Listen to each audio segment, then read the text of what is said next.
Well, welcome everyone, and thank you for joining us for this session or this webinar on defining the future of additive manufacturing. Why Dyndrite? Why now? I'm Todd Grimm. I will be your host today. I'm a 30-year veteran in the additive manufacturing industry, also an additive manufacturing consultant through my company, Grimm Associates. What we're going to do today is to add clarity to what Dyndrite is all about and what they bring to the table, but more importantly, describe or elaborate on what that means for the future of additive manufacturing, how it can influence things, how it can affect things, how it can change things. Now, don't click off with that description, because I guarantee you this is not going to be a sales presentation. I cross my heart on that. I'm going to do everything in my power to make this a conversation that is very informative for each and every one of you. And we're going to do that also by having the opinions and observations of two third-party guests, meaning not Dyndrite employees. Now, I have a couple of admin things while the slide is up with our guests to mention to you. First off, your mics are muted and your video feed is cut off, so you won't be able to interact with the webinar. However, you can interact through Q&A by clicking on the Q&A button at the bottom of your Zoom window. That'll allow you to post a question, which we'll get to at the end of the session. Right next to that button is a chat button, which is enabled. So you can chat with the Dyndrite team behind the scenes and also chat with other attendees in the conversation. Now, as I promised just a second ago, we're bringing two individuals from the outside into the conversation to add the color commentary, to add the observations and insights on the question of why Dyndrite, why now. Those are Ryan Palmer and Dr. Ryan Wicker. Ryan Palmer is with HP. He's a senior vice president. He's also the global head of software and data, 3D printing, and digital manufacturing. Now, he's worked for companies such as Adidas, Intel, Z Health, and has founded his own company called Innovative Wearables. For each of those ventures and his current one, what he brings forth is a background in data architecture, but crosses over into product development. And as he states, he's got a history of bringing life to products that are based on disruptive technologies.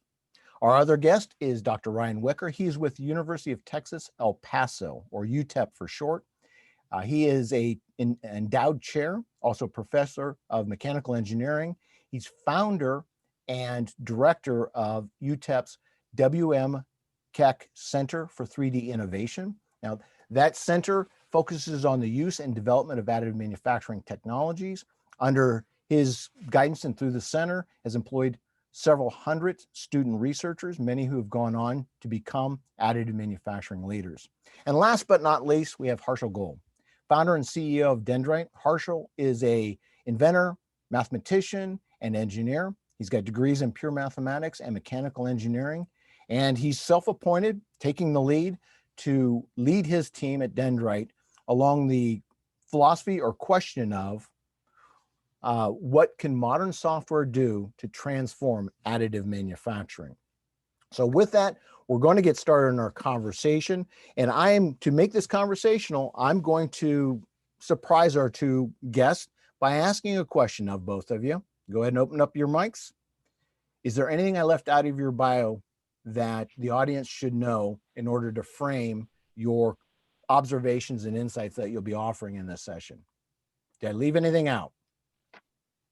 So I'll since you said my bio first, I'll step up and I'll elaborate that I think, when talking about a history of making products as opposed to doing innovation, right, you really need to think about how that product's going to land in an environment. When looking to disrupt that environment, you really have to understand that environment well, because, just adding disruptive value while overly disrupting, how that affects the entire value delivery chain is a tough equation. So I think innovation for innovation's sake or disruption for disruption's sake is not the approach that I've taken in my career. And it's really finding what are those next level disruptions, and then what's that delivery mechanism about how they land to find full effect in that industry, which may change over time. But I think that's apropos for what we're going to be discussing here. And I think that's a little extra insight into where I've spent a lot of time across industries working. Excellent. It's excellent background. Ryan Wicker, anything to add? Yeah, good morning, Todd. Yeah, so thanks for that introduction. My background, my research work originally was in fluid mechanics. So I was new to additive manufacturing in 2000. Back at my days in graduate school, we hired away one of the early pioneers in additive manufacturing. And so I was immediately taken, much like everyone even still today that sees the technologies, inspired by them and what they could offer. So I came back to El Paso, my hometown, in '94, started another lab, another center, and grew into this one in 2000. So been pursuing additive manufacturing for over 20 years now. Like Ryan Palmer said, our innovators, we are a quite applied and innovative center, but all my innovations are through my students. So I am an educator. We use these technologies in creative ways. We do have our own patents and inspired in hybrid technologies to combine machines together. We were inspired by the ability to combine different materials together using these technologies while you additively fabricate. So we've always been inspired by the possibilities afforded through additive manufacturing. So I come to this as an educator and really kind of a longtime user through many innovations and offered through my students.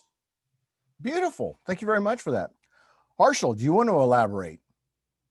Yeah. So my name is Harshil, as you mentioned.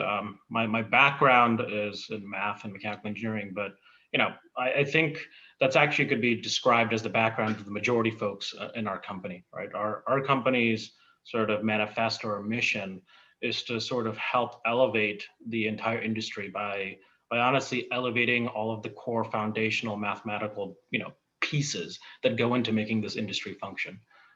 So yeah, I think I think this. I'm really happy to have the other two folks on the call here. I think that they both provide a unique perspective on how this industry needs to evolve and change, and sort of they're honestly giving us already insight into what we need to do in order to go make them happy. So thank you all for the opportunity here. Beautiful. I want to continue with you, Harshil. So my assumption is there's a lack of clarity on exactly what is Dyndrite and what do you offer? What can the additive manufacturing community use or leverage from Dyndrite? So first, there's two questions here. First off is there anything else you want to elaborate about Dyndrite, what it is?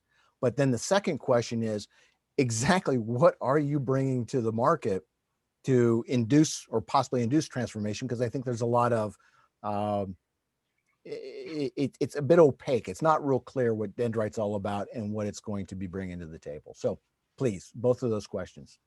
So in one kind of maybe opaque sentence, Dyndrite is a company that is trying to basically become the math department for the planet, right? In a less opaque sense, it is a creator of software technology. And we have one key piece of software technology, namely our geometry kernel or engine. And the idea is that these geometry kernels and engines have not been dramatically changed over the last 2 to 3 decades. And basically it's time for a new one. The fact that they haven't been dramatically changed in the last 2 to 3 decades means that they're set up for legacy computer architecture, legacy manufacturing needs, and legacy design needs. And the idea was by using modern computation practices, like for example, using the GPU, by binding it to Python so that it's more democratized, and by taking sort of a very open approach to how we conduct business, we can use this key core foundation to elevate this technology, right? And so the folks who might use this kernel or engine will use it to go make, for example, their printers faster or better. They'll use it to create software that processes data that goes to these printers, or they might even use it in MES or simulation software, again, to do all the heavy duty number crunching from a geometric standpoint. So we are a provider of key foundational geometry software meant to elevate machine vendors and independent software vendors. Okay, so now you made the statement, legacy hardware and practices and software, but you also said legacy kernels. In my mind, something like a kernel doesn't really exist in the additive manufacturing data flow. Am I wrong on that? Would you be the? So geometry kernels and engines actually exist in everything that anyone is dealing with, right? So regardless of whether you're using mesh-based software or CAD database software, there is something doing the mathematical computation in the back, right? Unfortunately, the majority of all that computation right now in additive land is done on mesh-based representations. And so the idea is, yes, there are existing solutions out there, but the key fundamental reason for this change is data, right? The idea is that all the printers are increasing in size, they're increasing in precision, and so now we have a data problem, right? And so to handle these new issues going forward, we need a much more efficient computational backbone to manage this data. Ryan and Ryan. From here forth, I'm going to say Ryan P for Ryan Palmer and Ryan W for Ryan Winker. Any agreement or disagreement or additional commentary on what Harshil just said about the kernel concept and legacy? No, I think, while I haven't spent my entire career in the additive manufacturing space, I think you can choose to look at that as a shortcoming or an advantage, depending on how you're really seeing things. And so what do I bring? I've worked across many domains in my career, and what do I try to bring to each of them is some first principles thinking. So understanding and having a background in compute architecture and my time at Intel, I know how powerful getting the right environment to solve the problem is, and was really enlightening to see the history of computational geometry, the history of how the companies and the approaches to that solution have kind of evolved over the years, and then recognizing that I think to really unlock the power of additive, we're just scratching the surface of the level of complexity, the level of detail, the level of data that's going to need to be processed through these systems. And so choosing a compute architecture that allows for forward look and scale is a really interesting fact. So I think Harshil fully aligned with that forward thinking that Harshil's just shared with everyone. What I would add, Todd, is as a longtime user, there's many CAD packages, many preparation packages that we use. So the workflow it works, but it's somewhat cumbersome. And so, we talk in this industry about complexity for free. I'm not so sure, at least from a laser powder bed, metal additive manufacturing perspective. We have this, what we call at UTEP, this Global Test Artifact Data Exchange Program. Yep. Yeah. Hold it in front of your face there. It was. Yeah. So this is built on a vat photopolymerization machine, but this is built. This we use. If you go to keck.utep.edu GTAD-XP, we are looking at building across platforms, being able to build the same part, and just this part here, when I build it within the UTEP Keck Center, we have 5 different just laser-based metal additive manufacturing machines, and the time to build those parts is all different. So the scanning strategies, the internals of all this software is in many respects a black box. And so if we could have this single system where we would have control over that and be able to build the same part across platforms, that would be a tremendous disruption in the industry. What? So now, Ryan, help me connect the dots on that. Ryan P or Ryan W. With this black box concept and too many different systems, what is your vision of what Dyndrite could do, or what could be built off of the Dyndrite backbone to facilitate easier transfer of data or visibility to what's really going on in that black box? Yeah, I'm not making the connection in my mind. So, so we're new to Dyndrite. We're weeks old in working with them, and we're very excited about what they offer. But let me just stick to metal laser additive. And if you were just to look at an individual layer after you prepare that file, the scanning strategy for each one of those layers is different. The amount of time, for example, when a laser jumps from one region to another there's a little delay there, and that time and all that builds up. So on one system, just building this very small part, if I were to just build a block, I could do it in 3 hours. When I build this complicated part, it takes 11 hours. On another machine, it takes 23 hours. And so there's things between those that are different, and you don't really have access to understanding what that is. So I believe with Dyndrite and the preparation things is we get into the scanning strategies and control them. When we define regions and control those scanning strategies, and we can hopefully have the same process occur between technologies. Excellent. To add to what Ryan is saying, what he's alluding to is the fact that one of the key APIs that's offered by our kernel is a full-blown toolpathing API, right? It's meant to be able to take 3D geometric data, slice it up in whichever format you want, whether it be polygons, splines, or pixel data or voxels, and then provide key transformations and APIs so that anyone can define their own toolpaths regardless of the machine type, right? So that's one way that a number of people are interested in using our technology. Excellent. Well, I'm going to, building off of that API, toolpath API comment, I will also want to take us back, and again, just for clarity, it'd be the last clarity point here. And I believe you said it, but I want you to explicitly state it. So in describing the Dyndrite solution, like you mentioned MES. So I just want to clarify, you are providing the foundation upon which something else will be built that then is either in that MES system or interfaces with that MES system. Is that correct? Yes, that's correct. Okay.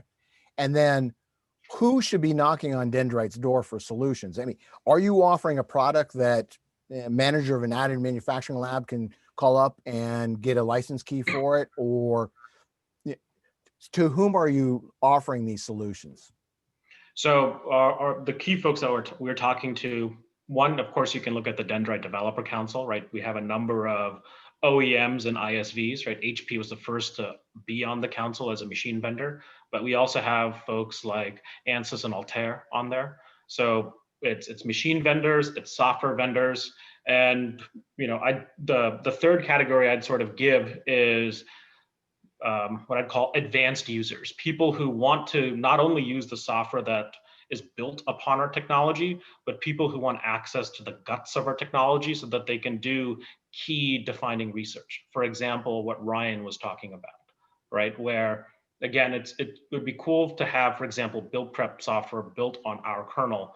But what Ryan needs in order to do research is low-level access to really push the limits of these machines, right? So it's the machine vendors, it's the software vendors, and it's the folks who are trying to really push the limits of what they're trying to do, right? And the reason that they're using it is because we interact with the CAD data natively, we are GPU accelerated, and we are, quite frankly, accessible from an iteration standpoint. Okay. And the clarity, I think we've cleared things up, because I think people walked away with the CAD, direct from CAD concept, GPU accelerated to give you more oomph, more processing horsepower for speed. The other thing you've mentioned in the past, or Dyndrite's mentioned in the past, is Python or Python enabled, which we'll get into Python a little bit, but those are, I believe, the three key elements plus the kernel itself. Those are the 3+1 elements that are foundational to the Dyndrite solution. Is that correct? Yeah. And what they're meant to do is they're meant to enable much more sophisticated machines, much more sophisticated prints, and honestly, much more sophisticated scanning processing strategies, right? So the goal, again, is truly to elevate what everyone else is doing. I like that statement. Can I quote you on that? Elevate what everyone else is doing. I love that. So now for roles or relationships with Dyndrite, Ryan W has already explained. He's more of a user, as a research organization, practical research, but more of a user aspect and exercising the platform, the technology.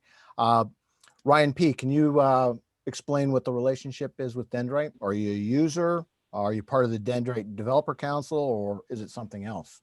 Yeah, so I think I'll frame it in the sense of, HP as a company is a large entity. And so, when HP enters an industry, there's a push for scale and success and growth that hasn't, I would say isn't really present in a lot of the other companies in this field, right? So in our attempt to really get, this industry to scale like we like it to, there's an understanding that there's so much opportunity here to solve some of these fundamental problems, right? Such a small amount of products and parts are designed for additive, right? It's absolutely minuscule. So the opportunity is so outsized compared to where we are that, that's the fundamental mindset that we go into a relationship with Dyndrite. We have many other partners that we engage with, and IC and HP sees Dyndrite as another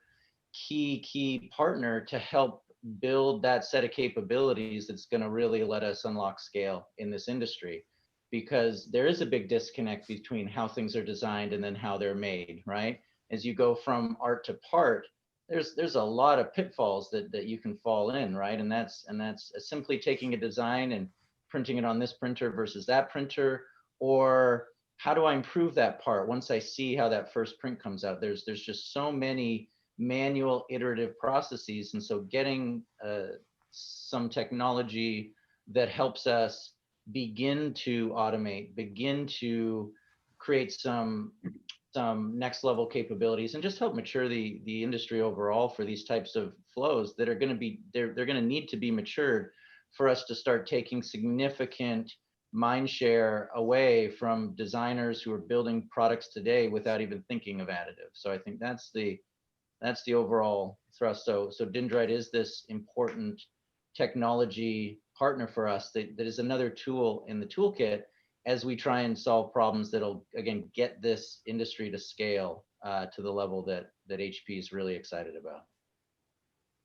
Excellent. I promised that was the last of the clarifying statements just a few minutes ago, but I'm going to go back. So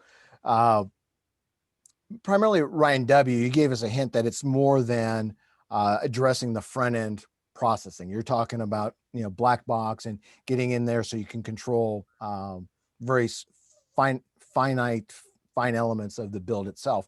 So I just want to clarify. So we're talking about, it could be for front end processing. It could be for handling machine operations. But I want to ask, well, we mentioned MES. Is there anything else to the breadth of what this Dyndrite solution could address in the entire workflow? From, you said, art to part, but all the way out to logistics and distribution and legacy and all that. Does it have a play well beyond the physical aspect of building something and monitoring that build process to feed into your MES systems? Is that for Ryan W. or P? That's for anyone. This is an open conversation, so feel free to speak up. So I just wanted to throw out there, and Harshil can actually come in and fill in details. So we're new users here. Just yesterday, my students went through a little training on Dyndrite. And one thing, for example, that we're doing, we're in the midst of a comprehensive project with NASA where we have to track every single part and every single build. And so we're labeling those things. So just adding a label to each part when you fabricate is a complicated thing. And they went through a process yesterday in their training where it just became seamless through this their Python script front end. And so Harshil, I don't know if you can maybe elaborate more on that, but that was a very powerful thing, at least from my students' perspective. Yeah. So that's actually, it's funny because that labeling concept has been sort of the key thing that a lot of folks have focused on, even since we, sort of announced ourselves at AMUG last year, right? I mean, whether it's the labeling or the tool pads or the moving around or the key nesting aspects of, what our kernel can do, right? I think the name of the game is automate away all of the tedious work, right? Like if you have to spend time printing cubes and you just to, test out laser scan strategies or things, you cannot possibly do that one at a time, right? And have that happen in any reasonable amount of time, right? You have to figure out ways to remove the work that's not necessarily major value add and can be automated, right? And so I think that's one key aspect of it. The second is the minute you, for example, get the CAD data you can start to use a lot of the metadata behind the scenes to, again, drive some of these automations, right? So a number of things that I think people take for granted right now, just because they're using slow STL-based software, actually completely open up just by taking a slightly different perspective to the workflow. And when I say workflow, I mean all the way from getting geometry, analyzing it, putting it in a database, processing it for a build, then doing post-processing all the way down to the machine. So yeah, no, I agree with you. I mean, the labeling is one key automation that a lot of people seem to really like. Back to Ryan P. So I'm going to put you on the spot here and do the best to tell us what you can, because I suspect that it's intentionally holding out. So you were announced, or HP announced, a partnership with Dyndrite. What was it, 2, maybe 3 weeks ago in a press release? You've told us the challenges you see and what you think Dyndrite can help solve or fix or address, but is there anything you can offer us about what you plan on doing with your partnership with Dyndrite? You can say no. Please feel free to say no if I'm putting you on the spot, but I think there's a little lack of clarity there also as to this. Appreciate being put on the spot. Let's just say, right, so to go back to that issue of scale, right? I think it's you know, the market or the set of capabilities that we bring to bear to help customers scale needs to grow. I think the opportunity is too large, and so partnership with Dyndrite was indicated to let the industry know that these types of capabilities are, you know, part of HP's toolkit. So in the not too distant future, we'll be able to talk more specifically about how we think those capabilities should be brought to market, right? Having these amazing capabilities that we're talking about today is just one step, right? But again, you got to find that right vehicle to deliver disruption. So, you know, I think that's the clarity that you're looking for, but that's the level of clarity that'll have to wait just a little bit longer, because again, there's so many different exciting problems to solve, and getting that right vehicle is really the secret to solving them in the right way. So well, fair enough. You gave us enough to tantalize us, I'll say, but so thank you for that, and can't wait to hear what you have up your sleeve, what will be rolled out. I'm going to keep you on right now, Ryan P. Dyndrite had, what was it, March, April, Developer Council Day. There was a 2-day virtual event. You keynoted it. Then you joined a panel at the end of that 2 days. And you made a statement about, you know, what the big challenge was scaling up, or challenges in general, is the disjointed nature of software. You know, the number of software applications or programs that you have to use to get from point A to point Z. And Ryan Winker, you've already touched on that with, you know, mentioning the lots of software. I'd like both of you to elaborate a little bit more on what challenges, you know, paint a picture around this disjointed nature of software, multiple packages, and what challenges it creates, and then bring it back to, again, I'm trying to get my head around this, how what Dyndrite brings to the table can help fix that. You know, is it you know, I'm going to answer my own question there, you know, rhetorically, but is it that Dyndrite has to conquer the world, therefore you only have a single platform? You know, that's an extreme, and I doubt that's the answer, but could you assist a little bit in describing the environment and how you think this will play to fixing that disjointed nature of software flow or data flow? So I'll offer a first pass at that question. So, you know, we have a tremendous number of printers out in the wild producing or attempting to produce a tremendous number of applications, and the variety of how those applications are defined, what tool chains they're using, what data is available, the definition of quality for those parts, right? Whether it's mechanical, dimensional, look and feel, it's just a tremendous amount of variables, and there's very little consistency where we can rely on, you know, a stable path that a customer might take for application development into our machines. And so, you know, there's companies that have been attempting to kind of solve that challenge for a long time, and those solutions aren't bad, but I think just the fact that these are machines that can print anything as long as you get the right ones and zeros into them is a really important fact to keep in mind, that the hardware is more capable than our ability to drive the hardware. Okay. And I think that speaks to the disjointed nature of those solutions, that really the only applications in additive that have scaled broadly have been, eventually bespoke solutions where they've really spent a ton of time tailoring that workflow to go from data to design all the way through manufacturing. And so, HP relies on partners a lot to make sure that that data coming into our machines is what it needs to be. But just the fact remains that the surface area of the applications that people are driving on our machines is tremendous. The applications that people are driving on all additive machines are tremendous. And so again, market maturity, starting to move to types of technologies, starting to look at enabling a more continuous workflow, where even if this application and this application both add their special sauce, you still have a continuity of what that outcome is, how it's defined, how you're going to go about processing it is critical. And so I think, HP getting more involved with how content is prepared for additive machines is just a necessary step, because again, the opportunity is so huge. We can't simply always rely on third parties to do that at the exact rate, with the exact focus on the exact applications that we might be focusing on for our business, right? So that's where I think that this is one of the fundamental problems, and this is a kind of next step in how HP's intending to help that solution overall for everyone. Ryan W., comments?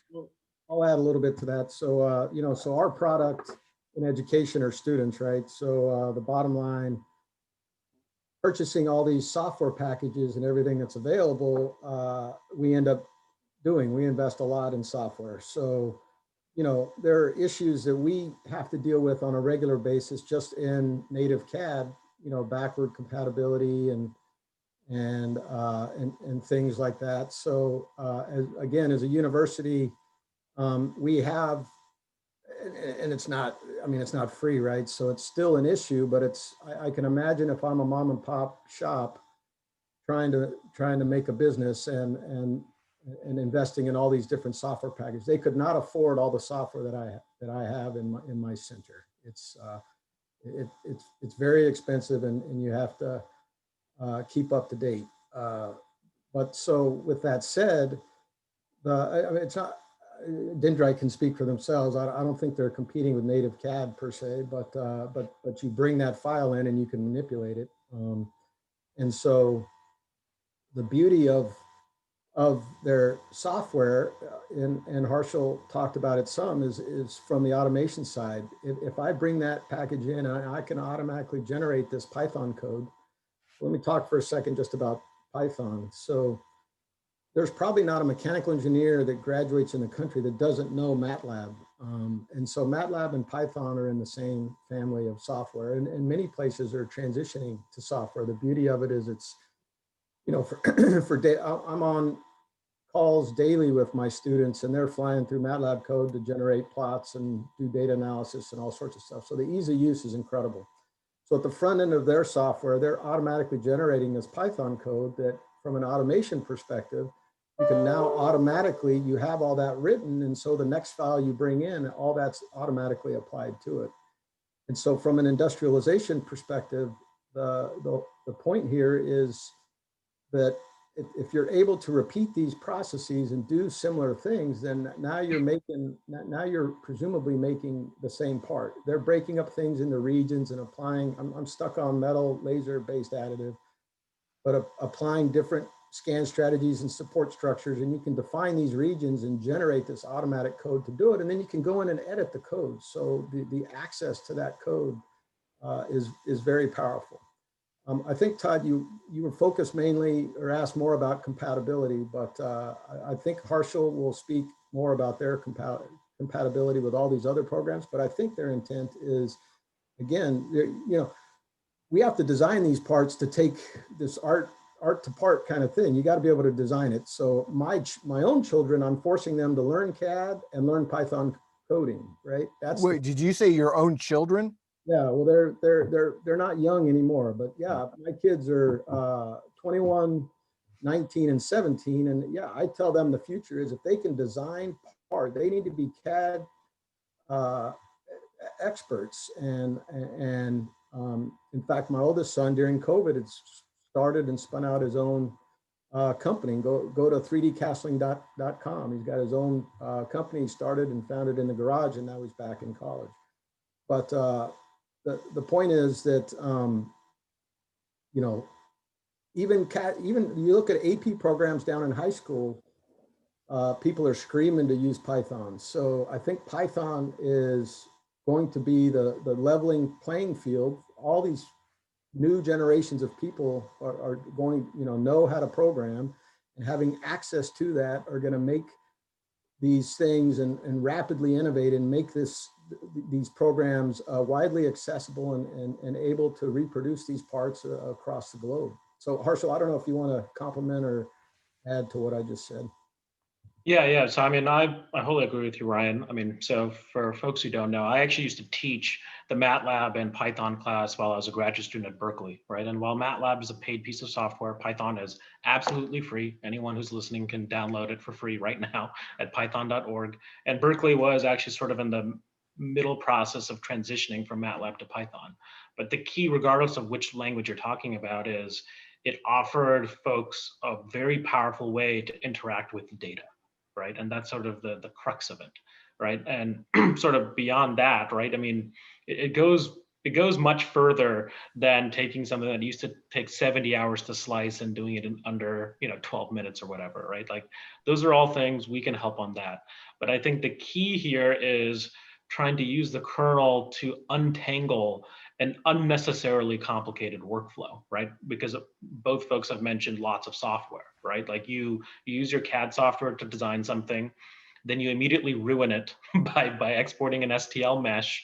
Then you have to go fix that mesh because why not? Then you have to go process all of it, slice it. Then you have to bring it into your own custom printer software to then do the final post-processing for the machine. And eventually you might actually print something, right? Like each of these steps, each of these interfaces cause you to work as if you're like walking through molasses, right? And so the idea is, okay, there has to be a better way. And in order for additive to go think about where it needs to be in the next 3 decades, we have to fix the key fundamental things that are slowing us down, right? And so Ryan, to Ryan's point, one of the keys is this automation and control that's unlocked through Python. But the other part of this, to Ryan P's point, is having a good, nice, direct connection to the design end of the world. So we don't compete with any CAD software, but the idea is to improve the communication between the data that's generated there for processing. So kind of all across the board, we care about reducing times, improving iteration, and honestly giving people more control over how this data is transformed and manifests in the machine. Question came to mind. Well, thank you very much for that, Harshil, offering that clarity. But question that comes to my mind, you very early in that discussion right there, you said, that you break the CAD data as soon as you go to STL file. The question popped up in my head, if adopting the Dyndrite solution and building applications on top of that, does that preclude the use of other other methodologies for communicating that data to an additive machine? I'm thinking 3MF, and other file formats.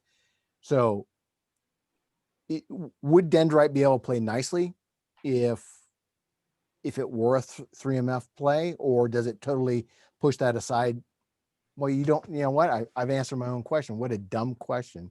I'm an idiot because direct from CAD, therefore.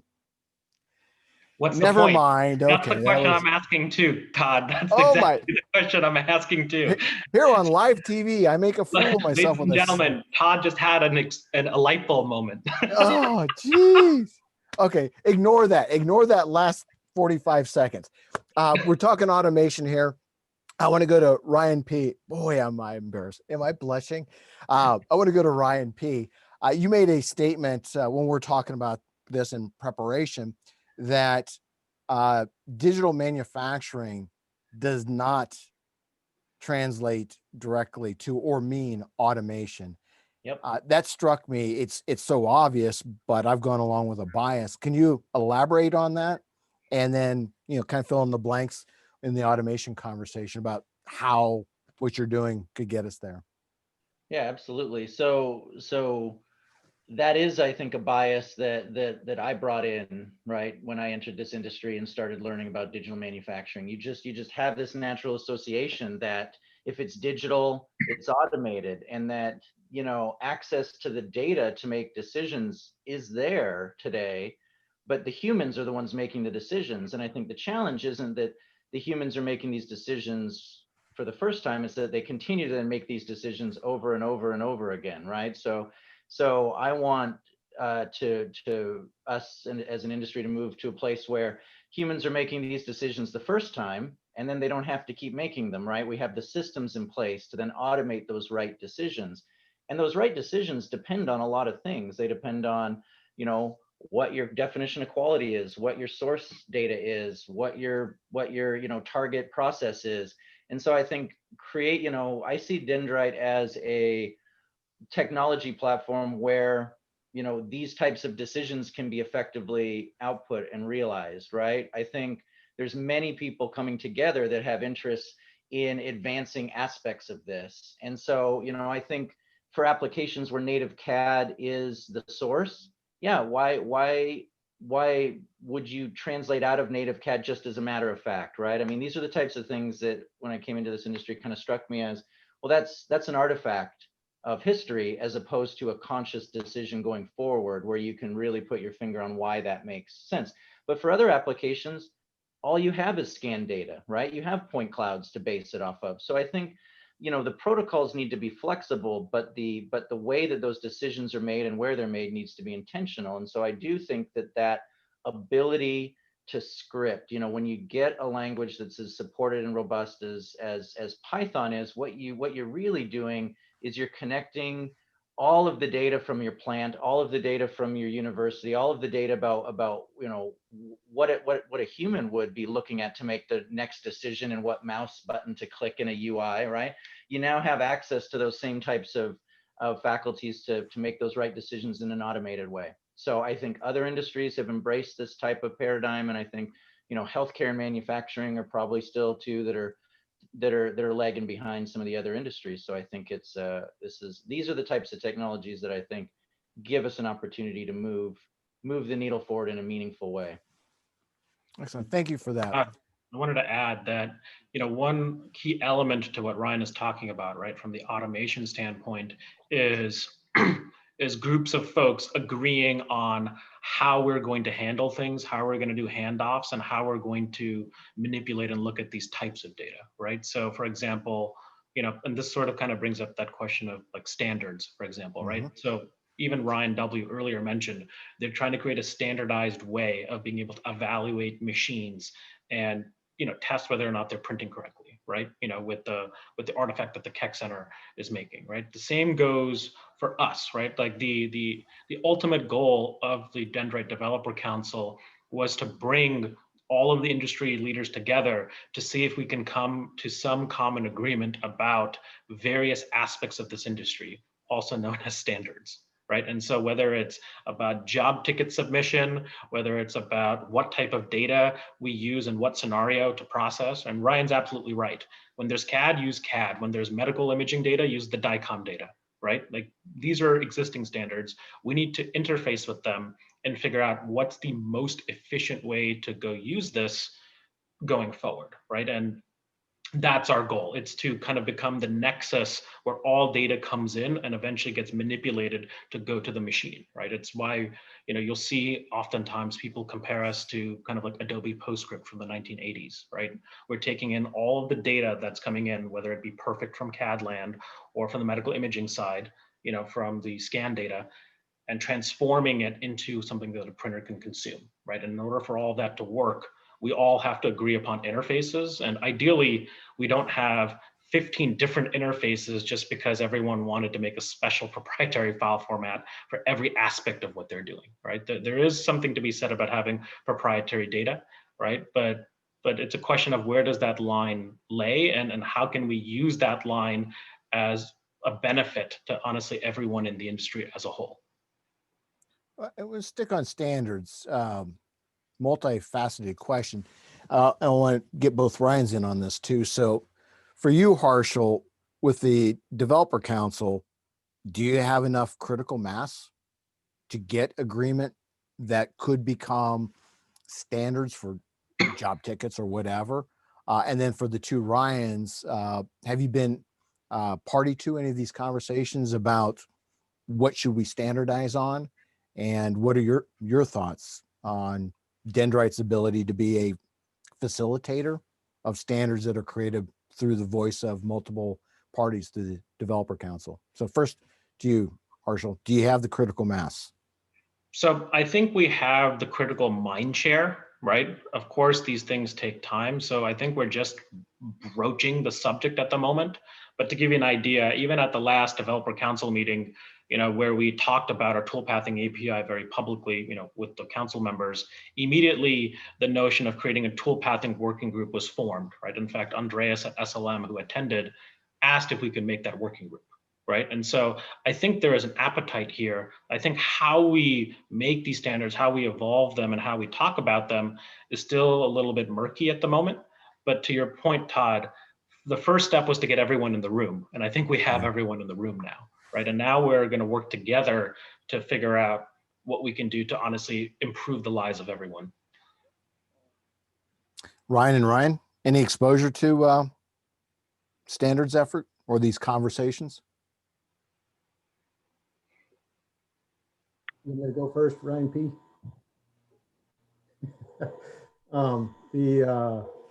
Yeah, sure. So I guess around on and around 2009, right, was when ASTM, the F42 committee was formed for standards. So I think the industry now, and there are close friends of mine who participated, quite a lot more in the standards effort.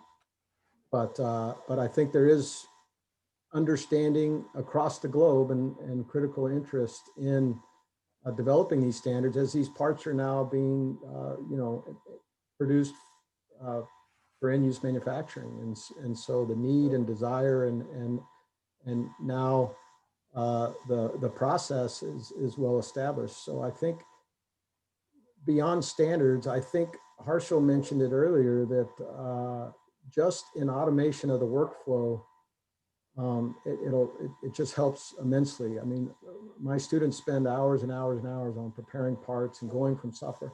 We can't even CAD a part now when we have a lattice structure and another using one CAD package. We got to import it in another and do all these things. So again, not that Dyndrite's going to solve the CADing issue, but when you talk about time and the simple labeling that I described, when they can improve the workflow, it helps enable the industry for this disruption. And so as I appreciate your question, Todd, about it, getting quickly associated with standards. When I started and you started, right, we weren't really talking about standards. This is a relatively new, it's a decade old now, and we're all getting older in this, but I think I think you're exactly right. Having them leverage what they're doing from an automation and standards perspective is incredibly valuable.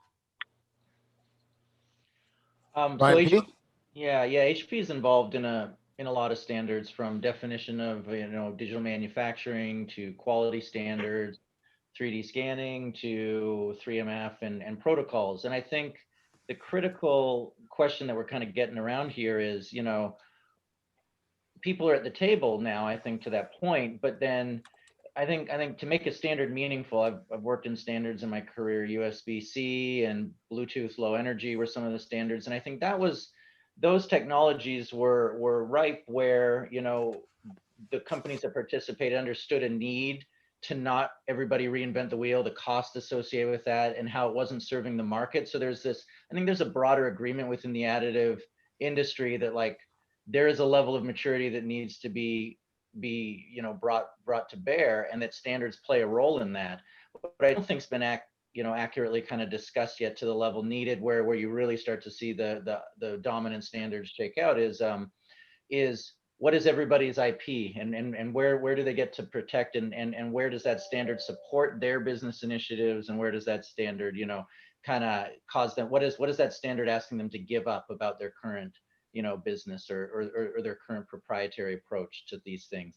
But I think that's the next conversation that we need to have, is to say, hey, how do we create an environment where every OEM, where every design vendor, where everybody that wants to, every ISV wants to come together and say, this is what I do well, and this is how I plug into a bigger ecosystem where I get more leverage, I get more scale, I get more access. That is what's going to be necessary to get this entire industry to the point where we're a serious alternative to analog manufacturing, across end goods, right? Across consumer and medical and aerospace and industrial. And I think that's HP is very, very much in favor of that, because again, that's the path. One of the key enablers to getting this industry to the scale that HP wants it to get to.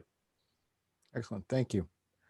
Want to reserve some time for questions, but I don't want to cut off the conversation. Trying to decide how to play this right now. I do. I'm going to go ahead and ask this question. I'm just debating this. So, Harshil, if you've got a collection of companies talking about what these standards should look like or what we should coalesce around, is there any way other than being a member of the Dyndrite Developer Council to have input to this conversation of what we should coalesce around? Or is it closed doors and you're either a developer council member or you're not? So I'd say at the moment there isn't, but it's my full intention to change that, right? In the same sense that, like, Adobe PostScript, for example, was a standard in the industry. The entire specification was completely open source and anyone could look at it and vote on it and talk about improving it, right? And so for example, right, there are a number of companies in this industry, whether they're simulation, software companies, or they're like binder jetting DLP, like photopolymer companies, they all effectively need voxels in some way, shape, or form, right? There's no intent here to patent the concept of voxels, right? All we need to agree on is a generic methodology on how they're represented, constructed, and that data can be accessed, right? There's nothing fundamentally there, right? And to buttress what Ryan was saying, it simply just needs to be done in a careful way so that we don't hurt any of the people who are trying to make businesses here, right? Because I'm sensitive to the fact that we are going right up to the line of where people start to get comfortable here, because all their IP is usually tied at those core fundamental levels, right? But to that end, everyone knows what voxels are. If we can just agree, for example, on a way of modifying them, transmitting them, and accessing that data, right? That's nothing that anyone is really patenting. They can patent all the data they put in them, for example, right? And how they generate them, but the key aspect of knowing that it exists, is not necessarily a patentable concept, right? And so to that end, my goal is to figure that IP question out that Ryan was talking about in the closed door setting, get everyone excited, and then sort of open the coffers, if you will. Thank you. Very cool. Well, I want to leave at least 5 minutes for questions, but let me just open up all three of you. Any closing comments, anything that we didn't touch on that is just you're dying to share with our audience? Or did we cover it all? No, not from my side. I'm happy to move to Q&A. Okay. Ryan W., you good? Q&A is great with me. All righty. So we will move to Q&A. As a reminder, in the Zoom window, if you've got a question, go to the bottom of the screen and click on the Q&A button. Now, we've only got 5 minutes. I suspect there's a lot of questions we're not going to be able to get to. I've asked the Dyndrite team if on the back end they could compile those questions, get them answered, and then distribute them back out to our attendees, and they have agreed that yes, they will. So anything we don't address here, Dyndrite will get to after this session concludes. Our very first question is from Dean, and This is going to be a fun one. This is for Harshil. Dean says, the penny has finally dropped what Dyndrite does. It's magics, isn't it? But developed in the US and not Belgium. Please explain. I'm sorry to disappoint you. It isn't that. What we provide is a way maybe to help do those kinds of operations and things. But we Dyndrite are not selling build prep or build processor software. So I'm sorry, that's wrong at the moment. And I got to apologize. I'm looking at the channel of questions there. I said Dean. It's actually Al Dean who posed that question. Al, thanks for the question. Next up, related questions. Randall Newton asked, Dr. Michael Greaves told me recently that QC for additive manufacturing is currently more about specification control than true quality control that manufacturing expects. Can Dyndrite help? So I can touch on this a little bit here. So from a QC standpoint, right? Like we're talking about data generation, right? We are already talking to a number of sensor data companies asking or interested in being able to take that sensor data and operate it and use that data in the same environment as all of the other CAD CAM data, right? And so while that path isn't immediately obvious and clear yet, at least to me, there is an intent on our side to be able to take in that data, manipulate it, and view it in an overall environment. I'll also make a point to say to any of the folks in the press in the room, more than happy to pre-brief you on what's about to happen in the next 2 months. I'm going to treat, we've got two other questions related to real-time monitoring, melt pool monitoring, so forth. I'm going to treat those as addressed, at least loosely, by what you have. Sarah, can you feed me any other questions? We'll move beyond Suchi's and Adam's question. All right. Next question is from George Newman. Is Dyndrite looking to improve the processing software from OEM printers to speed up the build prep process? And there's two questions it looks like. So that's number one. Is Dyndrite the future is Dyndrite the future software to allow engineering and manufacturing a better way to design for additive and build consistent parts? So first question was, is Dyndrite looking to improve the processing software from OEM printers to speed up build prep?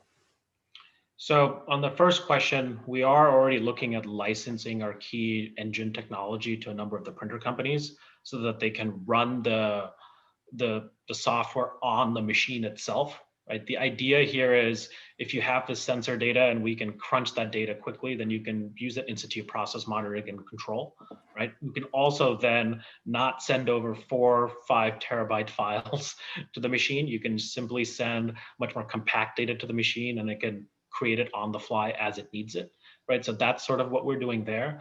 On the enablement of repeatable and reliable workflows, I'd say technology that is built, software technology that is built on our software backbone is going to, by definition, enable those things, right? And you'll just have to stay tuned for what I'm talking about.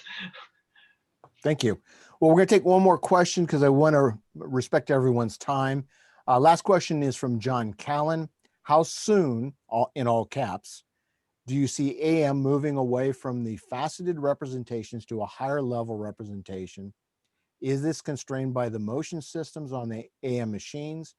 Do you see a similar evolution that was realized with traditional CNC machining? So it's actually not totally constrained by the motion systems on the machine. Most people don't know this, but there are a number of companies out there, even in FDM land, who have motion controllers that can print splines, right? So they're, having specific, facets and things is not necessarily needed. Even, for example, with the HP machine, right? HP machines are not printing polygons, right? Like you can just look up on the internet what HP machines are printing, right? And so I think we're actually already there, right? We just need to unlock the door, if you will. And I can't say how soon without breaking and violating a bunch of NDAs, but let's just say it's soon, very soon. Very good. Well, that's going to be all that we can take here. I want to wrap things up. Sarah, could you pull up that last slide? And Harshil, keep your mic open for me. So I want to thank all of our guests for joining us in this discussion. I think it was very beneficial, very insightful, and I hope you found that I did a good job as a host, keeping it from being a sales pitch by anyone. And with that, I want to thank each one of you for attending and listening in, and just challenge you a little bit to take this conversation and kind of dream or brainstorm or envision what these kind of developments can mean for you in your additive manufacturing environment. So we've got the last slide up. This was playing before we opened up the mics and did the session.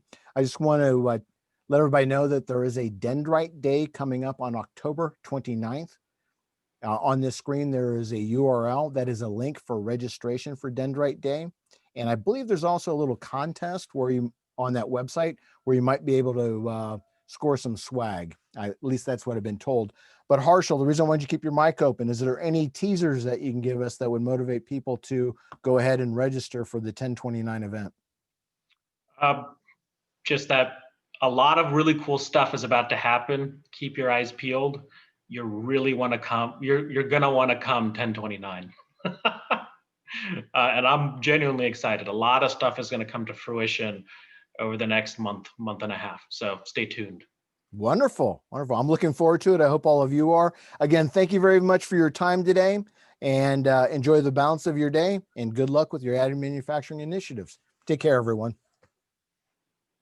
Thank you all.